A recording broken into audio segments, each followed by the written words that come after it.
சென்னையிலிருந்து அரக்கோணம் வழியாக டீசல் ஏற்றிச் சென்ற சரக்கு ரயிலில் பயங்கர தீ விபத்து. 5 பெட்டிகள் பற்றி எரியும் நிலையில் கொழுந்துவிட்டு எரியும் தீ.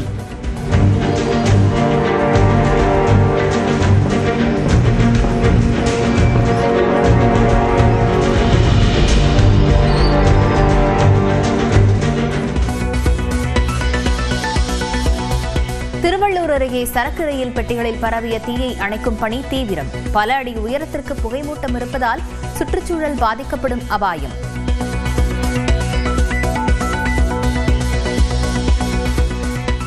$11 லட்சம் பேர் எழுதிய TNPSC குரூப் 4 தேர்வு எளிதாக இருந்தது என தேர்வர்கள் மகிழ்ச்சி. 3 மாதங்களுக்குள் முடிவுகள் வெளியாகும் என TNPSC அறிவிப்பு. கடந்த ஜூன் மாதம் வரை 10,000 பேருக்கு பணி வழங்கி இருப்பதாக TNPSC தலைவர் பிரபாகர் விளக்கம். இந்த ஆண்டு இன்னும் 10,000 பேரை பணிக்கு தேர்வு செய்வோம் எனவும் தகவல். மொத்தமாக இப்போ அறிவிச்சிருக்கிற அறிவிப்புகள் மற்றும் இனிமேல் வரக்கூடிய அறிவிப்புகள் இந்த ஆண்டில் வரக்கூடிய இடங்களும் சேர்த்தீங்கன்னா இன்னும் ஒரு டோட்டலாக ஒரு 10,000 பீப்புள் நம்ம செலக்ட் பண்ணக்கூடிய வாய்ப்பு இருக்குது என்று நான் கருதுகிறேன்.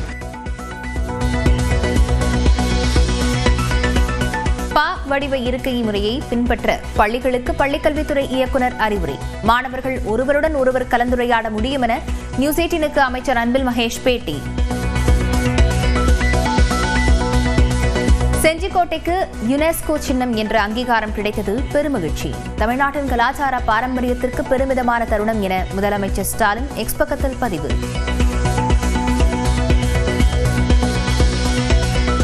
தமிழ்நாட்டில் அதிமுக பாஜக கூட்டணி அரசு அமையும் என மத்திய உள்துறை அமைச்சர் அமித்ஷா மீண்டும் உறுதி.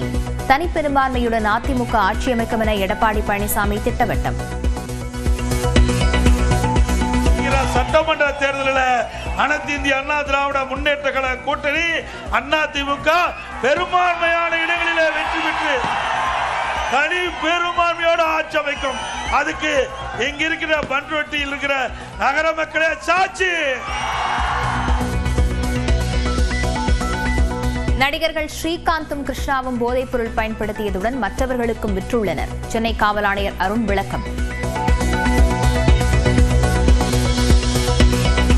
திமுக அரசு மக்களின் செல்வாக்கை இழந்துவிட்டது. கடலூர் பரப்புரை பயணத்தில் எதிர்க்கட்சித் தலைவர் எடப்பாடி பழனிசாமி விமர்சனம். சிவகங்கை மாவட்டம் மடப்புரம் காவலாளி அஜித்குமார் மரண வழக்கை ஏற்றது CBI. கொலை வழக்காக பதிவு செய்து விசாரணை தொடக்கம்.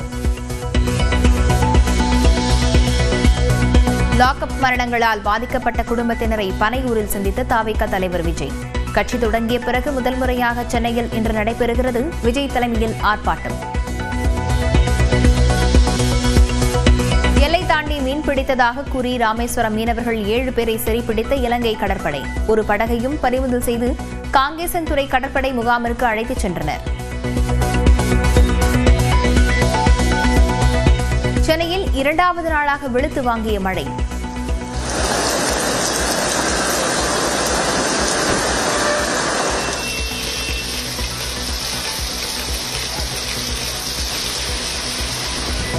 சாலைகளில் தண்ணீர் தேங்கியதால் பயணிகள் வாகன ஓட்டிகள் அவதி.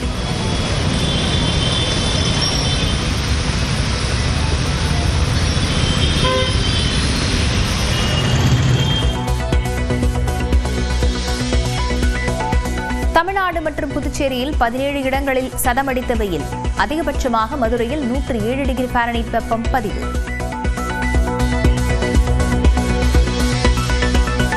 திருமலா பால் நிறுவன மேலாளர் தற்கொலை வழக்கில் அரசியல் பின்புலம் இல்லை என சென்னை காவல் ஆணையர் மறுப்பு.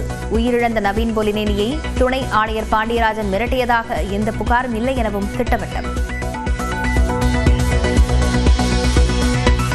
அகமதாபாத் விமான விபத்து தொடர்பான அறிக்கை பாரபட்சமாக உள்ளது. விமானிகளை குற்றம் சாட்டும் வகையில் உள்ள அறிக்கையை ஏற்க முடியாது என இந்திய விமானிகள் சங்கம் அறிவிப்பு.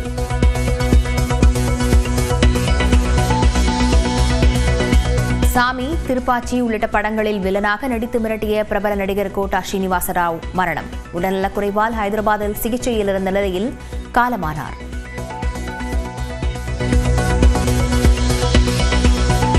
இங்கிலாந்துக்கு எதிரான 3வது டெஸ்ட் போட்டியில் 387 ரன்களுக்கு இந்திய அணி ஆல் அவுட். சதமடித்து அசத்தினார் KL ராகுல். திருவள்ளூர் அருகே சரக்கு ரயிலில் பற்றி எரியும் தீயை அணைக்கும் பணி முழுவீச்சில் நடைபெற்று வருகிறது. இதுகுறித்த விவரங்களுடன் செய்தியாளர் பார்த்தசாரதி இணைந்திருக்கிறார். பார்த்தசாரதி, தீயில் எரிந்து நாசமான பொருட்கள் குறித்த விவரங்கள் எதுவும் இருக்கிறதா? தீ பரவாமல் தடுக்கப்பட்டிருக்கா?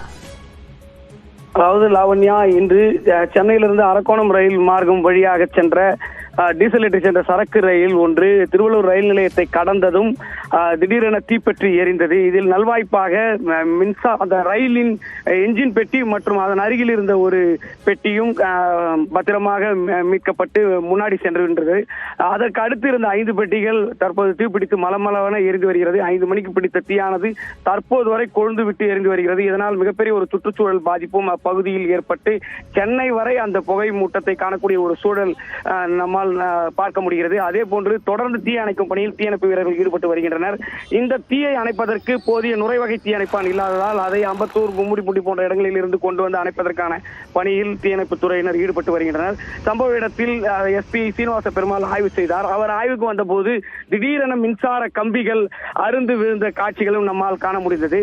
தொடர்ந்து இந்த ரயில் விபத்தினால் இந்த இப்பகுதி கரும் புகை சூழ்ந்துள்ளது. குடியிருப்பு பகுதியில் உள்ள பொதுமக்களை பத்திரமாக மீட்டு அங்கிருந்து அப்புறப்படுத்தி உள்ளனர். இந்த தீயை கட்டுப்படுத்த எப்படியும் இன்னும் ஒரு 5-6 மணி நேரம் ஆகும் என்று தெரிய வருகிறது. லாவண்யா, பார்த்தசாரதி, இந்த சரக்கு ரயில் பெட்டியில என்னெல்லாம் கொண்டு வந்ததா தெரிவிக்கப்பட்டிருக்கு? அதாவது இந்த சரக்கு ரயிலில் டீசல் கொண்டு செல்லப்பட்டிருக்கிறது. முழுமையாக இந்த டீசல் அதிக அளவு இருப்பதால் தொடர்ந்து வெடித்து சிதறக்கூடிய ஒரு சூழல் உள்ளதாலும் இந்த பெட்டிகளை இணைப்புகளை துண்டிக்க முடியாமல் ரயில்வே நிர்வாகத்தினர் தவித்து வருகின்றனர். அதே போன்று இந்த மீட்பு பணியில் ஈடுபடுத்த பெட்டிகளை இணைப்பை துண்டிக்க வடமாநில தொழிலாளர்களையும் அழைத்து வந்துள்ளனர். தொடர்ந்து யாரும் அந்த பகுதியில் நெருங்கி விடாத அளவிற்கு பாதுகாப்பு பணியிலும் காவல்துறையினர் ஒலிபெருக்கி மூலம் எச்சரித்தும் வருகின்றனர். லாவண்யா, அருகில் குடியிருப்பு பகுதி எந்த அளவுக்கு இருக்கிறது? அங்கு இருக்கக்கூடிய மக்கள் வெளியேற்றப்பட்டிருக்கிறார்களா? ஆம் லாவண்யா, அதாவது இது இருளர் காலனி பகுதி. இந்த பகுதியில் உள்ள குடியிருப்புகளில் உள்ள பொதுமக்கள் பாதுகாப்பாக வெளியேற்றப்பட்டு ஒரு 200 மீட்டர் தொலைவில் நிற்க வைக்கப்பட்டுள்ளனர். ஆனால் அவர்களது வீடுகளில் உள்ள பொருட்கள் என்னவானதோ என்ற ஒரு அச்சத்திலேயே இந்த மக்கள் உள்ளனர். இந்த பகுதியில் ரயில்வே நிர்வாகம் போட்டுள்ள அந்த தடுப்பு சுவரையும் தாண்டி வெடித்து சிதறிய ஒரு டீசல் டேங்கர் அந்த சுவற்றையும் சேதப்படுத்தி உள்ளது. லாவண்யா, விவரங்களுக்கு நன்றி பார்த்தசாரதி. இங்க பாருங்க, 5 மணிக்கு வந்து வராது. என் பிள்ளைங்களே எவ்வளவு வராது நிக்கிறாங்க சார். என் வீடெல்லாம் போட்டு 5 மணி சார். இது வரைக்கும் ஒண்ணு யாரும் ஸ்டெப் எடுக்கல சார். இது வரைக்கும் தண்ணி இல்லடா, தண்ணி போட்டு அணைக்கிறது இல்லை. இது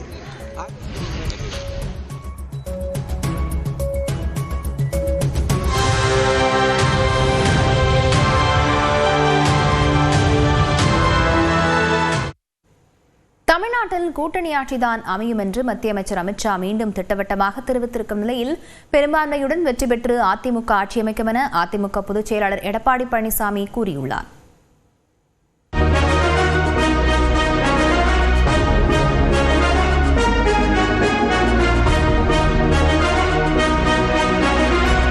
தமிழ்நாட்டில் 2026ஆம் ஆண்டு நடைபெறவிருக்கும் சட்டப்பேரவை தேர்தலுக்காக அதிமுகவும் பாஜகவும் கூட்டணி அமைத்துள்ளன. அண்மையில் தமிழ் நாளேடுக்கு பேட்டியளித்த மத்திய உள்துறை அமைச்சர் அமித்ஷா தமிழ்நாட்டில் தேசிய ஜனநாயக கூட்டணி ஆட்சி அமைக்கும் என்றும் அதில் பாஜக அங்கம் வகிக்கும் எனவும் கூறியிருந்தார். ஆனால் கள்ளக்குறிச்சி மாவட்டம் உளுந்தூர்பேட்டையில் நடைபெற்ற பொதுக்கூட்டத்தில் பேசிய எடப்பாடி பழனிசாமி 2026ஆம் ஆண்டு சட்டமன்ற தேர்தலில் அதிமுக தனி பெரும்பான்மையுடன் ஆட்சி அமைக்கும் என்றார். இந்நிலையில் ஆங்கில நாளிதழ் ஒன்றுக்கு பேட்டி அளித்துள்ள மத்திய அமைச்சர் அமித்ஷா தங்கள் கூட்டணி வென்றால் தமிழ்நாட்டில் கூட்டணி ஆட்சி அமையும் என்று மீண்டும் திட்டவட்டமாக தெரிவித்துள்ளார். அதாவது தேசிய ஜனநாயக கூட்டணி வெற்றி பெற்றால் அந்த அரசில் பாஜக அங்கம் வகிக்குமா என்ற கேள்விக்கு ஆம் என்று அமித்ஷா பதிலளித்துள்ளார். கூட்டணி ஆட்சி குறித்து அமித்ஷா கூறியதே தங்களுக்கு வேத வாக்கு என்று மத்திய இணையமைச்சர் எல் முருகன் தெரிவித்துள்ளார். அமித்ஷாஜி சொல்றதுக்கு நான் என்ன இன்டர்பிரேட் பண்ணுமா என்ன? அமித்ஷாஜி என்ன சொல்றாங்களோ அதை நம்ம அப்படியே எடுத்துக்கிறோம். ஆனால் புதுச்சேரியில் பேட்டியளித்த அதிமுக பொதுச் செயலாளர் எடப்பாடி பழனிசாமி தனி பெரும்பான்மையுடன் வெற்றி பெற்று அதிமுக ஆட்சி அமைக்கும் என்றார். ஏங்க நான் தான் தெளிவா சொல்லிட்டேனே, பெரும்பான்மையுடன் அதிமுக வெற்றி பெற்று ஆட்சி அமைக்கும்.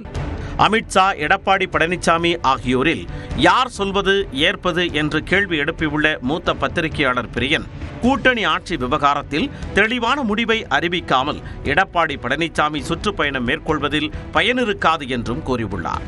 மக்கள் ஏன் அஇஅதிமுக பாஜக கூட்டணி ஓட்டு போடணும்? ஓட்டு போட்டால் என்ன மாதிரியான ஆட்சி வரும்?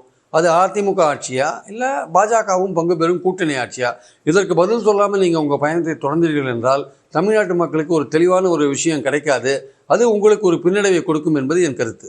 தமிழக வெற்றிக் கழகத்தின் செயற்குழு கூட்டத்தில் விஜயை முதலமைச்சர் வேட்பாளராக அறிவித்து தீர்மானம் நிறைவேற்றப்பட்டிருக்கும் சூழலில் தமிழக வெற்றிக் கழகம் கட்சியை கூட்டணியில் இணைக்க முயற்சி நடைபெறுகிறதா என்று அமித்ஷாவிடம் ஆங்கில நாளேடு கேள்வி எழுப்பியது. அதற்கு பல கட்சிகளை ஒரே கூட்டணியில் கொண்டு வர முயற்சித்து வருவதாக அமித்ஷா பதிலளித்துள்ளார். ஆனால் பாஜகவுடன் கூட்டணி அமைக்கப் போவதில்லை என்பதில் உறுதியுடன் இருப்பதாக தாவேகா கொள்கை பரப்பு பொதுச் செயலாளர் அருண்ராஜ் நியூஸ் 18 தமிழ்நாடு தொலைக்காட்சிக்கு தெரிவித்துள்ளார். உள்துறை அமைச்சர் எங்களோட செயற்குழுவோட தீர்மானங்கள்லாம் அவர்